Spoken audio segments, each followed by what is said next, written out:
आज स्वार्था का ससुराल में पहला दिन है, इसलिए उसके दिल में थोड़ी घबराहट भी है और नए घर को अपनाने की उत्सुकता भी।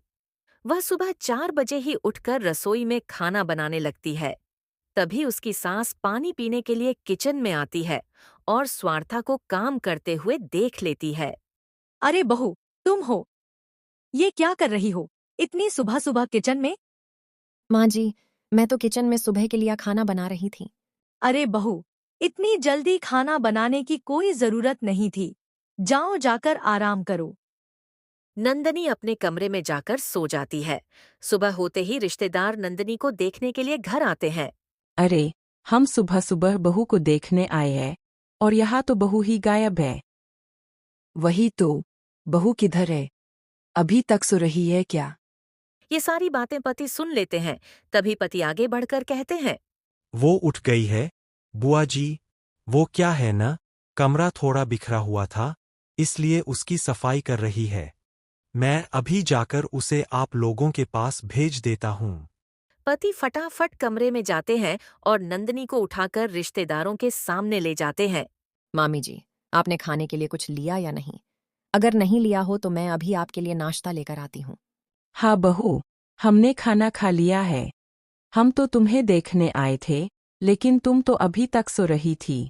आजकल की बहुओं को तो कोई डर ही नहीं है। हमारे वक्त में तो हम सुबह सुबह उठकर खाना बना देते थे। अरे वैसी बात नहीं है। वो तो सुबह 4 बजे ही उठकर खाना बना रही थी। मैंने ही उसे जाकर सो जाने को कहा था। बहू को इतनी ज्यादा खुली छूट नहीं देनी चाहिए, नहीं तो कहीं वो बिगड़ न जाए। आजकल के बच्चों को थोड़ा समझाकर और संभाल कर रखना पड़ता है, तभी घर की मर्यादा बनी रहती है। लो, ससुराल में पहले ही दिन अगर कोई ऐसा कह दे तो कितना बुरा लगता होगा। बेचारी नंदनी तो पहले से ही डरी और सहमी हुई थी। भाभी, आप अपनी ससुराल से क्या क्या गिफ्ट लेकर आई हैं? हम भी तो देखें।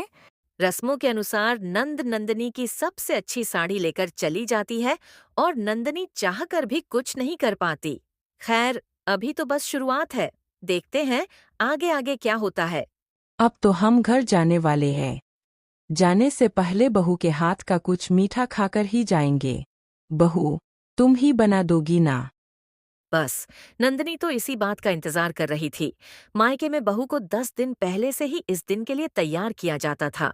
हाँ मामी जी, मैं अभी बनाकर ले आती हूँ आप लोगों के लिए कुछ मीठा। नंदनी किचन में हलवा बनाने के लिए जाती है, लेकिन किचन में न तो चीनी दिखती है और न ही गाजर। नंदनी अपने सास के पास जाकर कहती है। माँ जी, मैं मिठाई के लिए हलवा बनाने गई थी, लेकिन किचन में तो ना गाजर है और ना ही चीनी। अरे बहू, हलवा बनाने की जरूरत नहीं है। जाओ, खीर बना दो, वही सही रहेगा। लो, 10 दिन पहले से ही हलवा बनाना सीख रही थी, लेकिन सास ने तो खीर बनाने को कहा। अब बेचारी नंदनी क्या करेगी?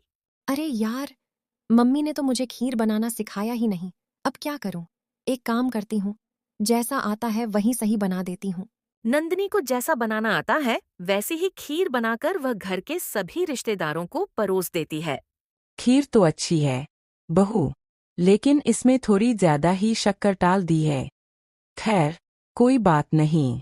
मैं तुम्हारे लिए एक छोटा सा गिफ्ट लेकर आया हूँ, इसे रख लो।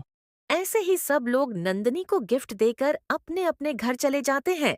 धीरे धीरे नंदनी की ससुराल में दिन बीतने लगते हैं, कभी मीठे कभी थोड़े खट्टे। आपकी ससुराल का पहला दिन कैसा रहा?